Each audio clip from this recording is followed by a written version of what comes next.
nasos so'ragan akalarimiz uchun nasoslarimizni har xil turdagisidan olib kelib qo'yganmiz. Videoni oxirigacha ko'ringlar.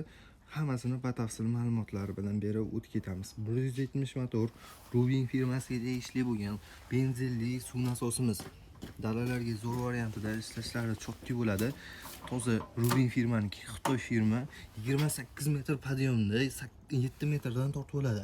80 tali bo'ladi akalar. Xo'p, 76 deyiladi.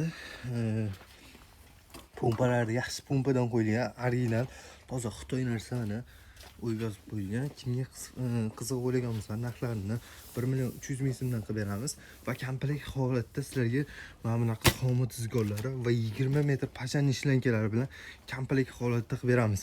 Sifati zo'r, toza Xitoy narsa, arzonchi variantlari ham bor. 1 million so'mdan ham xarid qilsanglar bo'ladi, lekin sifat zo'r narsa. Xo'p. Katsalar zo'r, karburator, parburator hamma narsasi sotuvda bo'ladi, постоянный o'zimizda bor. Buni kichkina variantlari ham bor. Mana akalar, kasilka motor qo'yilgan 50 tali bo'ladi. Mini variantini so'ragan akalarimiz uchun mini varianti mana shu bo'ladi. Narxlari 700.000 so'mdan. Buni ham komplektida mana shunaqa xomut tizgonlari bo'ladi. Buni katta variantlari ham bor akalar. Hammasini bitta obzorlarini qilib o'tib ketamiz.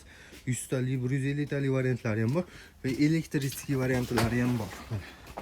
Elektrический variantlari ham golubinniy deysizlarmi, arzonchi varianti deysizlarmi, sentrabejniy deysizlarmi, bu uchun bunaqa miyali nasoslarimizdan olib kelib qo'yganmiz.